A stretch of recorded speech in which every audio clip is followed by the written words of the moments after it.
25 సంవత్సరాల కంటే ముందు నేను ఐటీని ప్రారంభించాను. నేను గర్వంగా చెప్తున్నా, ఈ దేశంలో ఐటీ గురించి మాట్లాడుతున్న ఏకైక నాయకుడు నేనే. కంటిన్యూగా రాజకీయాల్లో దాని విలువ గాని దాని భవిష్యత్తును గాని నేను గుర్తుపెట్టుకున్నాను. అందుకే మిమ్మల్ని అందరినీ కోరుతున్నా, భవిష్యత్తులో శారీరక కష్టం చేయడం కాదు. ఒకప్పుడు మడకలు దున్నేవాళ్ళం, పెద్ద ఎత్తున మోసేవాళ్ళు, ఇప్పుడు అన్ని కూడా పోయినాయి. సెల్ ఫోన్ ఉంటే చాలు అన్ని ఆపరేషన్లు అన్ని అయిపోతున్నాయి. ఒకప్పుడు రాసి అలిచిపోయేవాళ్ళు లెక్కలు, ఇప్పుడు ఆ లెక్కలు కూడా అక్కర్లా, ఊరికి క్లిక్ చేస్తే చాలు రికార్డులన్నీ వచ్చేస్తాయి. ఒకప్పుడు తిరిగి అలిచిపోయేవాళ్ళం బిల్లులు కట్టాలంటే, అది కూడా అక్కర్లా, ఊరికి ఒక బటన్ కొడితే మీ అకౌంట్లు ఇది అవుతాయి. ఇప్పుడే మిత్రులు ఒక మాట అన్నారు, ఒకప్పుడు 1650 కోట్ల రూపాయలు రైతులకు బకాయిలు పెట్టిపోయారు. 8 నెలలు సంవత్సరం రైతు పండించిన పంటకు తీసుకొని డబ్బులు ఇవ్వకుండా పోయారు. ఈ ప్రభుత్వం వస్తానే ఆ 1600 కట్టాం. ఇంకొక మాట చెప్పాను, 1600 కట్టడమే కాదు, 48 గంటల్లో రైతు వరి ధాన్యం ఇస్తే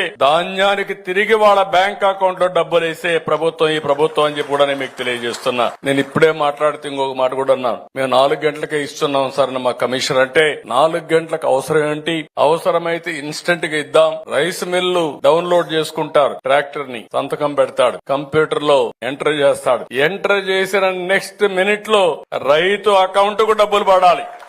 తొందరలో వాట్సాప్ గవర్నెన్స్ తీసుకొస్తున్నాం. మీరు ఒక పని పెడితే, మీరు న్యాయమైన పని అడిగితే అది చేసి మళ్లీ మీకు మెసేజ్ పెట్టే విధంగా తొందరలోనే ప్రభుత్వ పాలన ఉంటుందని చెప్పి కూడా నేను మీకు తెలియజేస్తున్నా.